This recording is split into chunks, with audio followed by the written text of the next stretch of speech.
Protesters wearing the uniform of a commander of Pakistan's army. And on fire, this historic Jinnah house, named after the country's founder, Muhammad Ali Jinnah.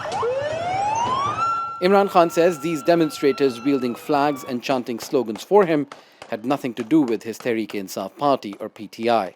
This was a planned conspiracy to set the buildings and Corps Commander's house on fire.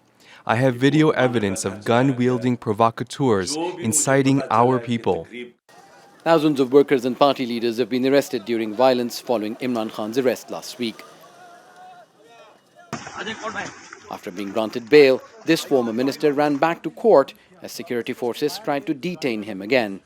Khan holds the head of the country's powerful military responsible for his removal from power in April last year. Videos and audios have emerged, apparently showing some party leaders calling on followers to charge towards the headquarters of the Pakistan Army, or GHQ. Everyone, mother, daughter, child, let's go to GHQ. I've spoken to other leaders and God willing, we will go to the GHQ. This is Pakistan's army chief, who's been named by Imran Khan as being behind a campaign against him.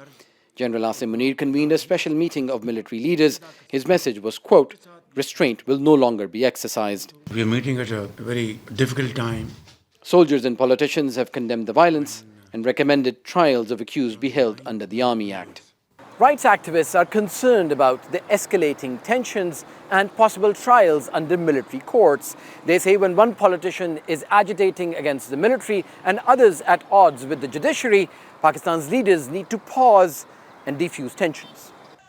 But Imran Khan has again urged his followers to be ready for further protests. There may be 70 to 80,000 people, but on the other side, it's 230 million people. When people of Pakistan decide they will not allow them to violate the constitution, tolerate attack on the Supreme Court, and we want elections, no longer life under these corrupt people, when we decide that, we will get our real freedom. Human Rights Watch has condemned what it called the use of excessive force by Pakistan's government and the arrest of hundreds of political workers. It also says supporters of Khan used rocks, Molotov cocktails and assault rifles to attack police and set fire to ambulances, police vehicles, schools and destroyed property. It said in a statement the Pakistani government should uphold the right to peaceful protest while responding to violence with the minimum force needed.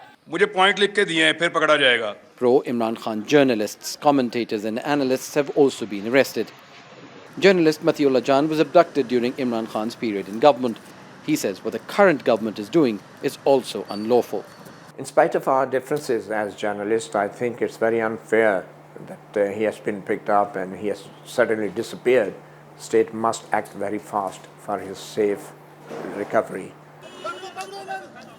But for now, tensions are escalating as no political or state actor appears ready to change their positions. Osama bin Javaid, Al Jazeera, Islamabad.